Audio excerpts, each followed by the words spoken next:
নমস্কার, আমি শান্তনা।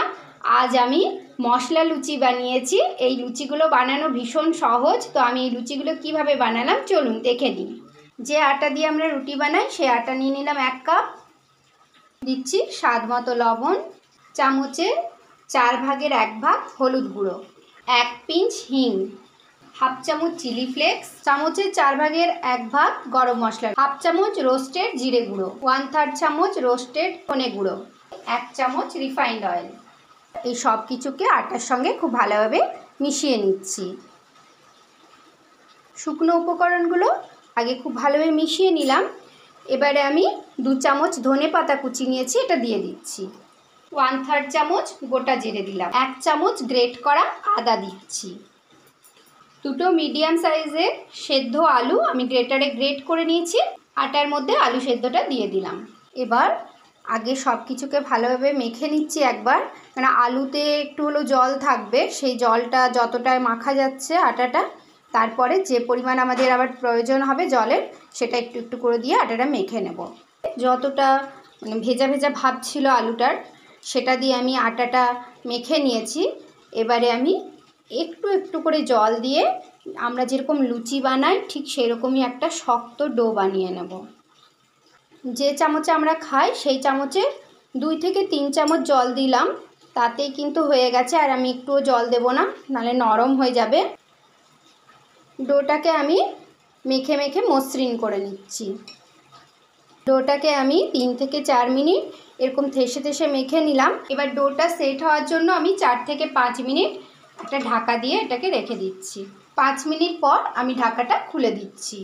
একটুখানি রিফাইন্ড অয়েল দিয়ে দিচ্ছি। এই কয়েক সেকেন্ড এরকমভাবে থেসে নিচ্ছি আটাটাকে।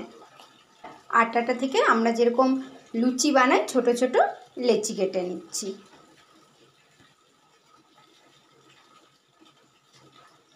ডোটা থেকে আমি সব লেচিগুলো কেটে নিলাম।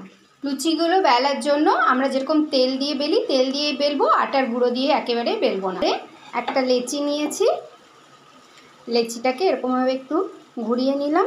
তারপর এই যে রিফাইন্ড অয়েল নিয়ে আমি এটাকে লুচিটাকে বেলে নিচ্ছি। আমরা রুটি যেমন একটু পাতলা করে বেলি, লুচিকে কিন্তু একটু মোটা করে বেলতে হবে। রুটির থেকে একটু মোটা থাকবে। আরেকটা লেচি নিয়ে নিয়েছি, এই লেচিটাকেও সাদা তেল দিয়ে আমি বেলে নিচ্ছি। আর এরকম রুটির থেকে একটু মোটা করব। একইভাবে বাকি সব লেচিগুলো থেকে এরকম লুচিগুলো বেলে নিচ্ছি। ওভেনটা অন করে আমি একটা কড়াই বসিয়ে দিয়েছি। এতে দিয়ে দিচ্ছি বেশি পরিমাণে সাদা তেল। তেলটা একটু বেশি পরিমাণেই দিতে হবে, না হলে লুচিগুলো ফুলবে না। তেলটা খুব ভালো মতো গরম হয়ে গেছে।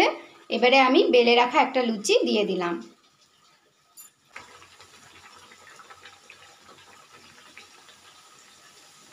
লুচি যখন ছাঁকবেন তখন যে সাইডটা ফুলবে সেটা আরেকটু টিপে দেবেন, তাহলে পুরো লুচিটাই খুব ভালো মতো ফুলে যাবে।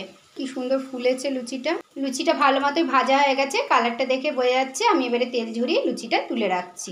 আমি আরেকটা লুচি দিয়ে দিচ্ছি তেলের মধ্যে। ওভেনের ফ্লেমটাকে হাই রেখেই লুচি ভাজতে হবে, না হলে কিন্তু লুচি ফুলবে না।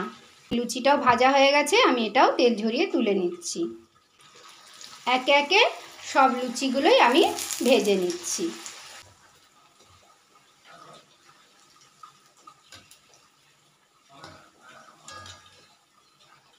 এটা লাস্ট লুচি ছিল, আমি এটাকেও ভেজে নিচ্ছি।